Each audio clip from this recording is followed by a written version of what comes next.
Hello बच्चों, कैसे हो? आशा करता हूँ आप लोग भी बिंदास होंगे। बोले तो झक्कास।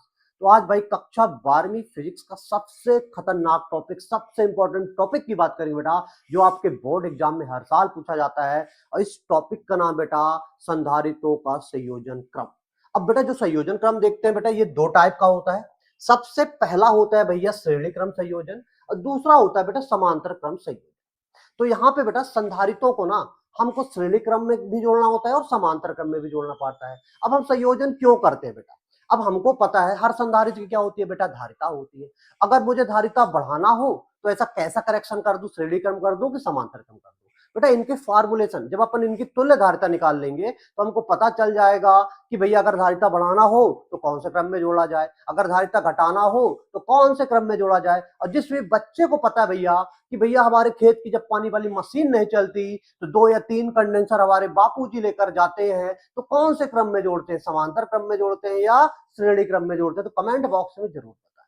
अब आते हैं भाई श्रेणी क्रम संयोजन में। तो श्रेणी क्रम संयोजन क्या कहलाता है भाई? जब पहले संधारित्र की ऋणात्मक प्लेट दूसरे संधारित्र के धनात्मक प्लेट से तथा दूसरे संधारित्र के ऋणात्मक प्लेट को तीसरे संधारित्र के धनात्मक प्लेट से जोड़ा जाता है, तो इस प्रकार के संयोजन को श्रेणी क्रम संयोजन कहते हैं।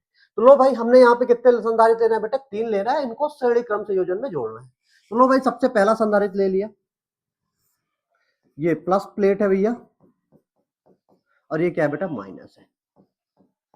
तो पहले संधारित्र की क्या किया बेटा मैंने? माइनस प्लेट को दूसरे के किससे जोड़ दिया बेटा? प्लस वाले से जोड़ दिया। लो भाई, जोड़ दिए। और दूसरे की जो माइनस वाली है भैया, तीसरे से कैसे जोड़ेंगे बेटा? प्लस वाले से। तो बेटा इस प्रकार का संयोजन क्या कहला जाएगा भैया? जल्दी बताओ सर। श्रेणी क्रम संयोजन कहला जाएगा। अब बेटा ये अब बेटा ये जोड़ने के बाद इसको क्या अलग करो? किसी सप्लाई से जोड़ोगे? नहीं जोड़ोगे। तो लो भैया, 20 वोल्ट की बैटरी से मैंने जोड़ दिया। अब यहां से 20 वोल्ट की बैटरी से जोड़ा, तो यहां से बेटा क्या जाएगा? अवेश, मतलब करंट फ्लो होगा तो क्या होगा? अवेश ही जाएगा ना।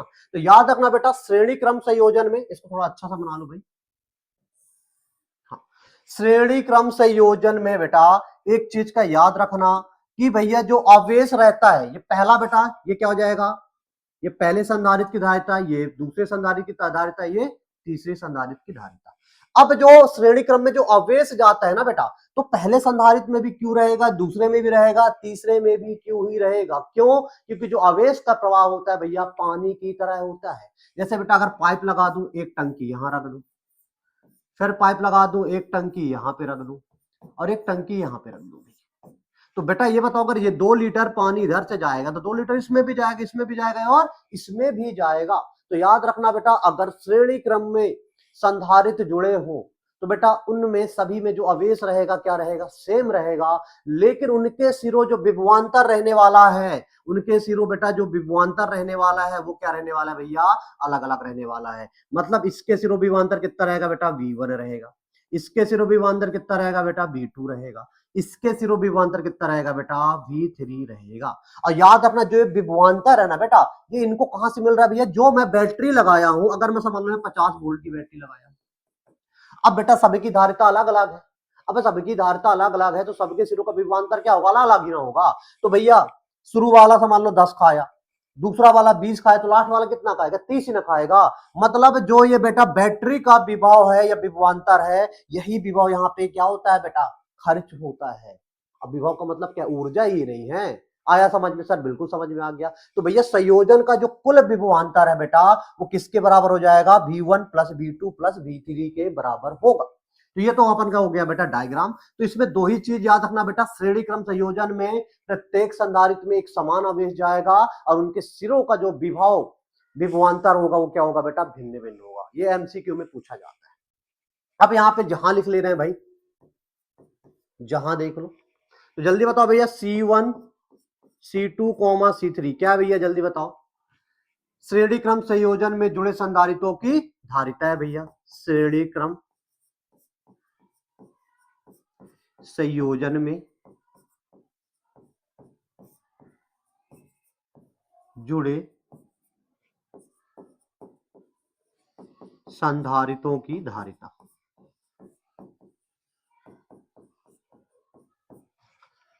और देख लो भाई, V1 ये हो गया, V1 V2 V3 क्या है भैया जल्दी बताओ। संधारितों के सिरों विभवांतर क्रमशः पहला, दूसरा और तीसरा, तो लिख लिया जाए भाई। संधारितों के सिरों विभवांतर क्रमशः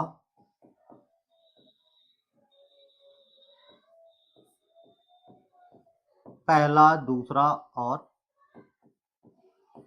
तीसरा संधारित। कोई दिक्कत सर? कोई दिक्कत नहीं। क्यों क्या है भैया? संयोजन में प्रवाहित, संयोजन में प्रवाहित कुल आवेश। अब बेटा मेरे को यहाँ पे श्रेणी क्रम संयोजन में जोड़ने का मतलब है इनका तुल्य निकालना है। मतलब तीनों को जोड़कर मैं क्या बनाना चाहता हूँ, इसके इक्विवेलेंट, मतलब इनके बराबर एक नया संधारित्र बनाना चाहता हूँ। तो यहाँ पे क्या अलग अलग भैया, देखो या श्रेणी क्रम में एक चीज पकड़ना, क्या अलग अलग है बेटा संधारित्रों का? सर विभवांतर अलग अलग है। तो संयोजन का क्या निकालो बेटा? कुल विभवांतर निकालो। तो संयोजन का कुल विभवांतर कितना है बेटा? V, और ये किसके बराबर होगा? V1 plus V2 plus V3। अपन इन सब का तुल्य निकाल लो और दो इक्वेशन, उस तुल्य का भी क्या निकालो, तुल्य का भी क्या निकाल लो? कुल विभवांतर। दो इक्वेशन बनी, कंपेयर करोगे आपका आंसर आ जाएगा। तो लो भाई हमने क्या निकाला जाएगा बेटा? संयोजन का, संयोजन का कुल विभवांतर। तो संयोजन का कुल विभवांतर कितना बेटा? V बराबर V1 plus V2 plus V3। अरे भैया जो बैटरी का विभवांतर है भाई, यही ना खर्च हो रहा है, V1 V2 V3। तो V1 plus V2 plus V3 किसके बराबर होगा? V के बराबर होगा। लो भैया कोई दिक्कत नहीं है, लिख दिए। अब हमको पता है C बराबर क्या होता है? Q बटे V। तो V बराबर क्या हो जाएगा? Q बटे C। तो जल्दी बताओ बेटा V1 बराबर क्या हो जाएगा? सर V1 बराबर हो जाएगा Q बटा C1। क्यों? क्योंकि भैया पहले संधारित्र में कितना आवेश जा रहा है बेटा? यहाँ पे भी Q आवेश जा रहा है। कितना आवेश जा रहा है बेटा? यहाँ पे भी Q आवेश जा रहा है, यहाँ पे भी Q आवेश जा रहा है, यहाँ पे भी Q आवेश जा रहा है, लेकिन सबकी धारिता अलग अलग है। तो यहाँ पे V1 बराबर क्या हो जाएगा? Q बटा C1। V2 बराबर क्या हो जाएगा? सर Q बटा C2 हो जाएगा। V3 बराबर क्या हो जाएगा? Q बटा C3 हो जाएगा। वैल्यू पुट कर दो भाई। V1 की वैल्यू कितनी हो जाएगी? Q बटा C1। V2 कितनी हो जाएगी? Q बटा C2। V3 कितना हो जाएगा? Q बटा C3 हो जाएगा। Q कॉमन ले लो भाई, तो क्या हो जाएगा इधर? C1 plus C2 plus C3, 1 बटा C3। एक इक्वेशन ये बन गई बेटा। अब अपन को क्या करना है भैया? अब तीनों संधारितों को मिलाकर क्या बना रहा हूं बेटा? एक मैंने तुल्य संधारित बनाया। क्या बनाया भैया? तुल्य संधारित बनाया। अब तुल्य संधारित बनाऊंगा तो उसकी धारिता क्या होगी बेटा? C तुल्य होगी। अब सप्लाई क्या चेंज हो जाएगी क्या? सर सप्लाई चेंज नहीं होगी, सप्लाई क्या होने रहने वाली? सेम रहने वाली है। जब सप्लाई सेम रहेगी, बैटरी सेम रहेगी, तो कितना आवेश जाएगा? Q ही आवेश जाएगा। तो भैया तुल्य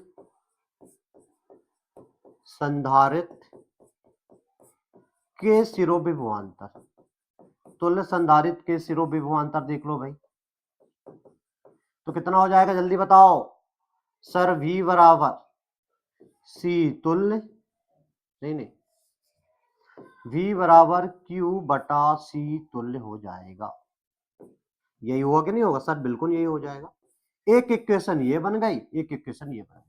उस वाले में भी V वोल्ट की, सब V वोल्ट की बैटरी लगाए थे। अब ये जब तुल्य बनाएंगे तो तुल्य बनाओगे तो क्या सप्लाई चेंज कर दोगे? अरे सप्लाई वही रहने वाली है भाई। दोनों इक्वेशन को कंपेयर कर लो भाई, तो क्या हो जाएगा? समीकरण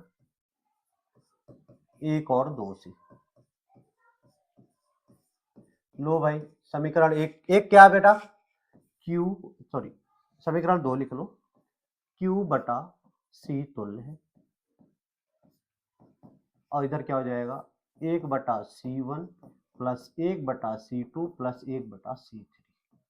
Q से Q कैंसिल आउट हो जाएगा। तो बेटा ये क्या आ गई? C तुल्य आ गई। तो श्रेणी क्रम में अगर बेटा कोई भी संधारित्र जुड़े हो तो उनकी तुल्य धारिता क्या हो जाएगी? 1 बटा C तुल्य एक बटा C1 प्लस एक बटा C2 प्लस एक बटा C3। मतलब बेटा अगर श्रेणी क्रम में जोड़ोगे संधारितों को तो आपकी जो उनसे मिलाकर एक नया संधारित्र बनाओगे, उसके इक्विवेलेंट या उसके तुल्य बेटा नया संधारित्र बना रहे हो, उसकी जो धारिता हो जाएगी कम हो जाएगी। किससे कम हो जाएगी? C1 से, C2 से और C3 से। आया समझ में कि नहीं आ गया? मतलब अगर आपको बेटा धारिता कम चाहिए तो बेटा श्रेणी क्रम में लगा दो, अगर आपको धारिता ज्यादा चाहिए, धारिता बढ़ाना है बेटा, तो उनको समांतर क्रम में जोड़ दो। तो बेटा आपके बापू लोग जो खेत में जाके करेक्शन करते हैं तो समांतर क्रम में करते हैं। क्यों? क्योंकि हमारे गांव में जब बेटा सीजन आता है तो वोल्टेज वहां का ड्रॉप हो जाता है। वोल्टेज जब ड्रॉप होता है तो हमारी खेतों की मशीन रोटेट नहीं हो पाती, चल नहीं पाती। अब उनको चलाना है तो बहुत ज्यादा करंट चाहिए, और हमारे एक कैपेसिटर लगा है तो हम तीन तीन कैपेसिटर लगाते हैं कि बहुत ज्यादा करंट बनाए, मतलब 0.00 सेकंड में बहुत, मतलब किसी क्षण बहुत ज्यादा करंट बना के भेजे, तो उनको समांतर क्रम संयोजन में लगाते हैं। आया समझ में कि नहीं आया? सर बिल्कुल समझ में आ गया, मजा आ गया। हाँ भाई, यदि एन संधारित्र जुड़े हो बेटा, यदि एन संधारित्र श्रेणी क्रम में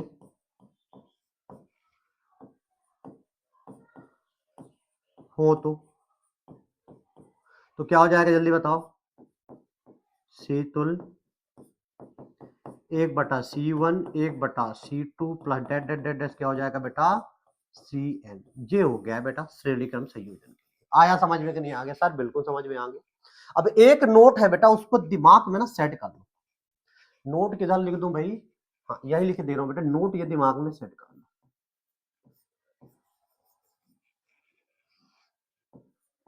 श्रेणी क्रम बेटा एमसीक्यू में पूछा जाता है, श्रेणी क्रम संयोजन में तुल्य धारिता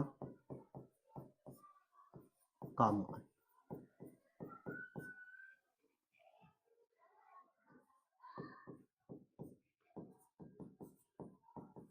श्रेणी क्रम में जुड़े संधारितों की धारिता से क्या होता है जल्दी बताओ? कम होता है। क्या होता है बेटा? कम होता है। मतलब जो सी तुल्य होगा वो क्या होगा? लेस देन होगा किससे? C1 comma C2 comma C3 से। ये बेटा एमसीक्यू में आता है। आप ऐसे भी सोच सकते हैं भाई, अगर आप यहाँ पे देखो, अगर बेटा इसकी धारिता में कितना ले लूं?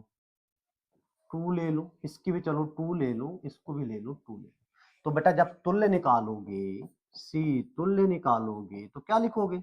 सर 1/2 प्लस 1/2 प्लस 1/2 कितना हो जाएगा बेटा? ये 3/2 पलटा दोगे तो जो तुल्य हो जाएगा क्या हो जाएगा बेटा? सी तुल्य हो जाएगा 2/3। और 2/3 क्या होता है हमेशा? एक दो से क्या होता है? ज्यादा होता है कि कम होता है? सर कम होता है। तो यहाँ पे देख लो, इस C1 की धारिता 2 है, इसकी भी धारिता 2 है, इसकी भी 2 है, लेकिन सी तुल्य आया है बेटा 2/3। मतलब क्या आंसर आएगा बेटा? जो तुल्य होता है वो श्रेणी क्रम में जुड़े संधारितों की धारिता से हमेशा क्या होता है? कम होता है। इसको दिमाग में सेट कर लो बेटा, ये आपके एग्जाम में एमसीक्यू में पूछा ही जाता है, ये नोट बेटा पूछा ही जाता है। आया समझ? सर बिल्कुल समझ में आ गया, मजा आ गया भाई। तो ये तो हो गया बेटा श्रेणी क्रम संयोजन के पूरा डिटेल में कॉन्सेप्ट बता दिया। न्यूमेरिकल्स बेटा अलग से कराएंगे, बेहतर तरीके से कराएंगे, वन शॉट में कराएंगे, अभी सिर्फ कॉन्सेप्ट। अगला क्या बोल रहा है भाई? अगला पढ़ेंगे बेटा समांतर क्रम संयोजन पढ़ेंगे। अब समांतर क्रम संयोजन में क्या बोलता है? जब सभी संधारितों की धनात्मक प्लेट किसी एक बिंदु से तथा ऋणात्मक प्लेट किसी और बिंदु से जुड़े हो तो इस प्रकार के संयोजन को समांतर क्रम संयोजन कहते हैं। इसका मतलब बोल रहा है भाई, संधारित्र में कितने होते हैं बेटा? 2 वायर होते हैं, एक प्लस का होता है और एक माइनस।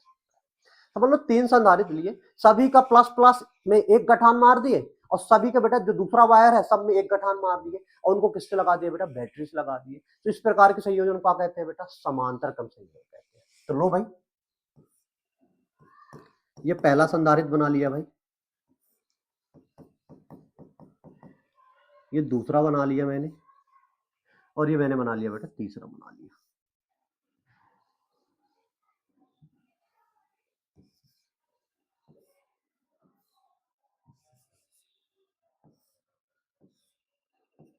लो भाई, सॉरी, एक प्लस प्लेट होती है मेरे दोस्त और एक माइनस प्लेट होती है। ये बेटा ये बना लिया। हाँ, अब बेटा ये प्लस है, ये माइनस है, सबका बेटा प्लस प्लस किसी एक पॉइंट से जोड़ दिया। दिख रहा है ना सर? बिल्कुल दिख रहा है। अब इस ये C1 इसकी धारिता कितनी है बेटा? C1। इसकी कितनी है बेटा? C2। इसकी कितनी है बेटा? C3। अब बेटा क्या लगा दूंगा? सप्लाई लगा दूंगा। लो भैया, V वोल्ट की मैंने क्या लगा दिया? बैटरी लगा दिया। अब यहां से बेटा Q आवेश निकल के जाएगा। मैं पहले बता दिया हूं भाई कि भैया जो आवेश का प्रवाह होता है पानी की तरह होता है। तो याद रखना, अगर समझ लो कोई पाइप है, 5 लीटर पानी जा रहा है। कितना जा रहा है बेटा?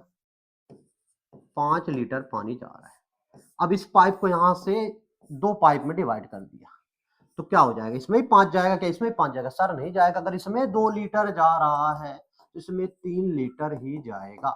तो वैसे ही यहाँ पे बेटा बैटरी से क्या निकला बेटा? करंट निकला। करंट का मतलब बेटा आवेश जा रहा है। भाई आवेश कैसे, करंट कैसे बनता है? आवेश प्रवाह की दर से ही ना बनता है। किसी चालक में अगर आवेश का प्रवाह करा दो तो विद्युत धारा उत्पन्न होती है। तो बैटरी से करंट निकला मतलब आवेश जा रहा है। अब यहाँ पे 3 तार क्या हो गए बेटा? मतलब 3 तार निकल गए। 3 तार निकल गए मतलब समझ लो, अगर पानी जा रहा होता तो 3 पाइप यहाँ से क्या हो गया बेटा? 3 पाइप निकल गए। तो बेटा यहाँ से Q आवेश गया, इस अभी कितना जाएगा? सर Q1 जाएगा। इसमें कितना जाएगा बेटा? Q2 जाएगा। इसमें कितना जाएगा? सर Q3 जाएगा। यहाँ से Q1 गया, Q1 यहाँ भी Q1 आया, यहाँ से Q2, यहाँ से Q3, और फिर यहाँ पे मिलकर क्या बना लेंगे बेटा? Q ही बना लेंगे। आया समझ? सर बिल्कुल समझ में आ गया। तो बेटा समांतर क्रम संधारित्र में क्या याद रखना है कि भैया समांतर क्रम संधारित्र में प्रत्येक संधारित्र पे जो आवेश होगा बेटा क्या होगा? अलग अलग होगा। अब विभवांतर सेम रहने वाला है सभी संधारित्र। तो इसके सिरों में विभवांतर कितना रहेगा भैया? V रहेगा। इसके सिरों भी कितना रहेगा बेटा? V रहेगा। इसके सिरों भी कितना रहेगा? V ही रहेगा। अब आपको विभवांतर का कॉन्सेप्ट बता दो बेटा, जब तक उनके बीच में कोई डिवाइस नहीं आता हर जगह का विभव क्या रहता है? सेम रहता है। तो अगर बेटा ये V है तो प्लस वाले को V माना करो, छोटे वाले डंडे को 0। V V V V V V V V V V V 0 0 0 0 0 0 0 0। फिर यहाँ पे V V V V, यहाँ पे भी V, यहाँ पे भी 0, यहाँ पे भी, यहाँ पे भी 0। तो भैया इनके सिरों का विभवांतर बेटा जो समांतर क्रम में जुड़े संधारित्र हैं, इनके सिरों विभवांतर सबका क्या रहने वाला है? सेम रहने वाला है। तो पेपर में पूछा जाता है भैया कि समांतर क्रम में जुड़े संधारित्रों के सिरों का सभी का विभवांतर क्या रहेगा? सेम रहेगा, लेकिन आवेश का मान सभी में क्या रहेगा बेटा? भिन्न भिन्न रहेगा। आया समझ? सर बिल्कुल समझ में आ गया। अब इसकी तुल्य बेटा, तुल्य धारिता कैसे निकालेंगे? जहां लिखे ले रहे हैं भाई, C1 C2 C3 क्या भैया? समांतर क्रम में जुड़े संधारित्रों की धारिता है भाई। ये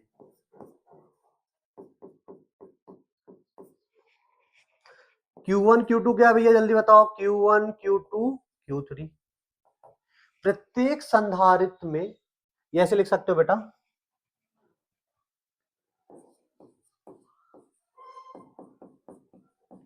संधारित्रों पर आवेश क्रमशः फर्स्ट, सेकेंड एंड और तीसरे संधारित्र भाई। और देख लो भाई, V क्या है बेटा? संयोजन का कुल विभवांतर। अब मुझे जब तुल्य निकालना है तो क्या देखना पड़ेगा? पहले बता दो बेटा, जब भी श्रेणी क्रम समांतर क्रम आए, है ना? अभी यहाँ पे किसका पढ़ रहे हैं बेटा? संधारित्रों का श्रेणी क्रम समांतर क्रम पढ़ रहे हैं। अगले चैप्टर में प्रतिरोधा का पढ़ेंगे और शैलों को पढ़ेंगे। कहीं पे भी श्रेणी क्रम और समांतर क्रम आ जाए तो इतना याद रखना, श्रेणी क्रम में क्या रहता है बेटा? विभवांतर अलग अलग रहता है। तो मैं सबसे पहले क्या निकालूंगा? संयोजन का कुल विभवांतर निकालूंगा। फिर क्या निकालूंगा? तुल्य बनाऊंगा। फिर तुल्य के सिरों कुल विभवांतर। 2 इक्वेशन बनेंगे, रिलेट कर दूंगा, मेरा आंसर आ जाएगा। अब समांतर क्रम में हमको पता है कि भैया हर संधारित्र पे आवेश का मान क्या है? अलग अलग है। तो संयोजन का कुल आवेश निकालूंगा तो भैया बैटरी से कितना आवेश निकल के जा रहा है? Q, और यही Q आवेश तो क्या जा रहा है? कुछ इसमें गया, कुछ इसमें गया, कुछ इसमें गया। तो संयोजन का जो कुल आवेश हो जाएगा क्या हो जाएगा? जल्दी बताओ बेटा। संयोजन का कुल आवेश। तो संयोजन में कितना आवेश प्रवाहित हो रहा है बेटा, Q, और ये Q किसके बराबर होगा, Q1 plus Q2 plus Q3 के बराबर होगा। अब ये निकालो, इनका तुल्य बनाओ, और तुल्य में कितना आवेश प्रवाहित हो रहा है, दो इक्वेशन बनेगी, कंपेयर कर दो, आपका आंसर आ जाएगा। हमको पता है बेटा C बराबर क्या होता है, Q बटे V, तो Q बराबर क्या हो जाएगा, C इंटू V। तो यहाँ पे जल्दी बताओ बेटा, Q1 बराबर क्या हो जाएगा, सर C1, V भाव तो क्या है, सेम है। Q2 बराबर क्या हो जाएगा, C2, V भाव तो क्या है बेटा, सेम है। Q3 बराबर क्या हो जाएगा, C3 V। वैल्यू पुट कर दो भाई, C1 भी, C2 भी, C3 भी। V बेटा कॉमन ले लो, कितना हो जाएगा, C1 plus C2 plus C3 हो जाएगा। एक इक्वेशन ये बन गई बेटा आपकी। अब इनका क्या बना लो बेटा, तुल्य बना लो। तो लो भैया, मैंने तुल्य संधारित्र बना लिया। मेरा मकसद तो यही है ना भाई, कि भैया समांतर क्रम में क्यों जोड़ रहा हूं, कि बेटा इसके तुल्य या इक्विवेलेंट बनाकर एक मैं नया संधारित्र बनाना चाहता हूं, जिसकी धारिता क्या हो जाए, थोड़ा बढ़ जाए। सप्लाई तो वही रहेगी, क्यू अवेश तो क्यू ही जाएगा। धारिता कितनी हो जाएगी बेटा, तुल्य धारिता अपन देखेंगे। तो यहाँ पे लिख लो, तुल्य संधारित्र में प्रवाहित कुल आवेश। तो कितना आवेश जा रहा है बेटा, क्यू आवेश जा रहा है। सप्लाई लिया हूं, वही सेम लिया हूं, लो भैया, सी तुल्य हो जाएगा। अब बैटरी वही है, तो विभव क्या हो जाएगा, बी। इक्वेशन नंबर क्या हो गई बेटा, 2 हो गई। दोनों की तुलना कर दोगे, आपका आंसर आ जाएगा। तो बोलो भैया, तुलना कर लो। यहाँ पे क्या हो जाएगा, सी तुल्य, इधर हो जाएगा बेटा V, C1 plus C2 plus C3। V से V कैंसिल हो जाए, सॉरी, V से V कैंसिल हो जाएगा बेटा। तो C तुल्य क्या हो जाएगा बेटा, C1 plus C2 plus C3। मतलब बेटा समांतर क्रम संयोजन में जो तुल्य धारिता है वो क्या हो जाएगी बेटा, ज्यादा हो जाएगी, किससे, श्रेणी क्रम में जुड़े संधारित्र के धारिताओं से। आया समझ में, कहीं आ गया, क्योंकि यहाँ पे C तुल्य क्या है बेटा, C1 plus C2 plus C3। n संधारित्र के लिए क्या हो जाएगा, जल्दी बताओ, n संधारित्र के लिए, अगर n संधारित्र बेटा समांतर क्रम में जुड़े हो तो क्या हो जाएगा, C तुल्य हो जाएगा बेटा, C1 plus C2 plus dead dead dead dash Cn हो जाएगा। अब बेटा इसका एक नोट याद कर लो दिमाग में, जो आपसे MCQ में पूछा जा सकता है। तो क्या लिखो बेटा, समांतर क्रम संयोजन में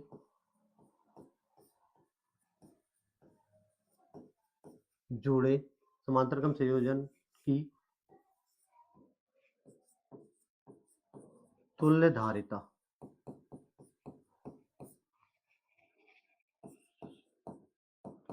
समांतर क्रम में जुड़े संधारितों की धारिता से क्या होता है बेटा, जल्दी बताओ, ज्यादा होता है। ये बेटा MCQ में कई बार पूछा गया है, अच्छे अच्छे बच्चों से नहीं बनता। तो जो C तुल्य होती है बेटा, जो C तुल्य होगा, जो C1 से भी ज्यादा होगा, कॉमा C2 से भी क्या होगा बेटा, ज्यादा होगा। इससे C1 से भी, C2 से भी और C3 से भी ज्यादा होगा। कैसे होगा, दिमाग लगा लो भाई, इसमें कोई सिंपल सी बात है। अगर बेटा C1 की वैल्यू कितनी हो, यहाँ पे समझ लो 2 हो, C2 की वैल्यू कितनी हो बेटा, 6 फेरेड हो, और C3 कितना हो बेटा, 2 फेरेड हो।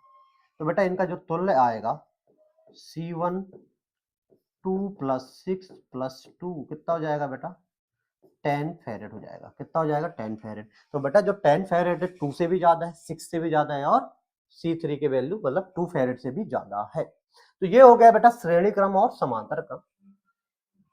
तो भैया इसके दो फार्मूले याद रख लो, नोट में याद रख लो बेटा, न्यूमेरिकल्स के लिए।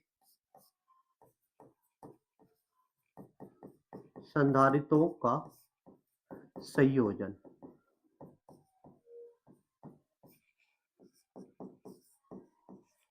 श्रेणी क्रम संयोजन में,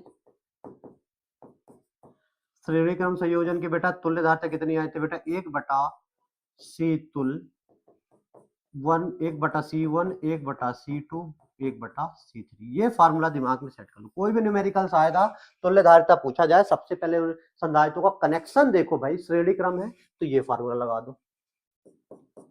समांतर क्रम है बेटा, समांतर क्रम संयोजन, सी तुल्य